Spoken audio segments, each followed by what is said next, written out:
If it were up to OCTA, would you rather na MECQ na dapat instead of a bubble? Well, actually, that's what we would prefer, honestly. But, you know, the economic cluster of the cabinet also has a strong argument. They came out with a position, a presentation about the negative impacts of an MECQ. But really po, if we want to end this and we want to slow this down to a manageable level, the worst surge in the country's history, no, as far as this fighting this COVID-19 virus is concerned, and then maybe an MECQ of 2 weeks will really do it. No, it will slow it down. For 4 weeks, it would really knock it out. We will knock it out.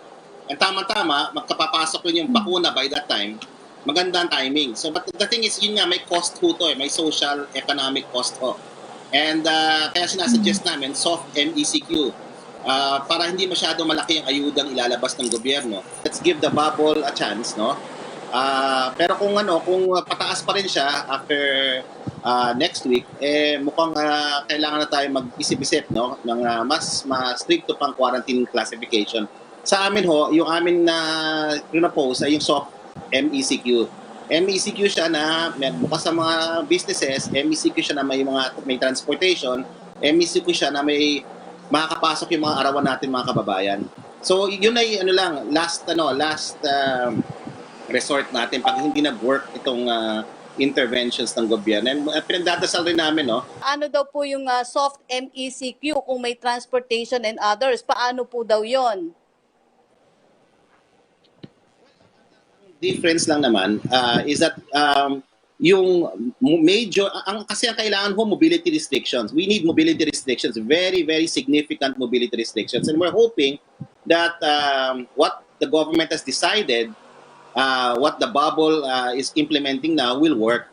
But given our monitoring, it's still, the pandemic is still at a very high momentum. We're hoping by next week it will slow down. Now, if it doesn't slow down, kasi dapat we have to have a milestone. Bringing it down to 1.5 is a significant thing. Okay, if we can bring it down to that, then maybe the bubble can continue. But if we can't by next week, then we have to think of stricter quarantine classification. Now, the problem with MECQ is very restrictive, the way we understood it last year. And so we're suggesting that given the fact that a lot of us have learned to live with the pandemic, that we have some flexibility in this new version of the MECQ, where we have transportation for all. Our everyday workers can go to work, and where some businesses continue to be open. So this is where what we're looking at. But significant portion of the private sector and the public sector are work from home, and this is by edict. So this is what we're thinking about the soft MECQ, and then border controls are extremely strict, so there's no movement. So this is where we think this can escalate to, and it will include Calabarzon. It will include those areas in the bubble that are part. Those provinces in the bubble that are part of the current GCQ. So we're hoping that with all of this interventions currently being implemented, that we will not anymore move to a MECQ.